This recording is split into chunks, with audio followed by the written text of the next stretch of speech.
Grime അമ്മയുടെ അടുത്ത് പറഞ്ഞോ ഞാൻ നന്നായിട്ട് ക്ലാസ് പഠിപ്പിക്കുന്നില്ല എന്ന്? അപ്പം ഞാൻ എന്താ എന്ന് പറഞ്ഞിട്ട് ഞാൻ അത് അപ്പോഴാണ് ഞാൻ നോക്കുന്നത്, ഇത് എന്നോടാണല്ലോ ചോദ്യം എന്നുള്ളത്. ഗ്രീം അവിടെ എഴുന്നേറ്റുന്നതെന്ന്. അപ്പം ഞാൻ എഴുന്നേറ്റുന്നു. അപ്പം എൻ്റെ അടുത്ത് പറഞ്ഞു ഗ്രീം ആ ബെഞ്ചിന് മുകളിൽ കയറുന്നതെന്ന്.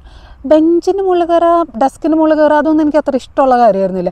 കാരണം അതൊക്കെയും ഒരു സ്റ്റുഡൻ്റ് എന്നുള്ള രീതിക്ക് നമ്മളെ അപമാനിക്കുന്ന, നമ്മളുടെ സ്റ്റാൻഡേർഡിന് താഴെ വെക്കുന്ന കാര്യങ്ങളാണ്.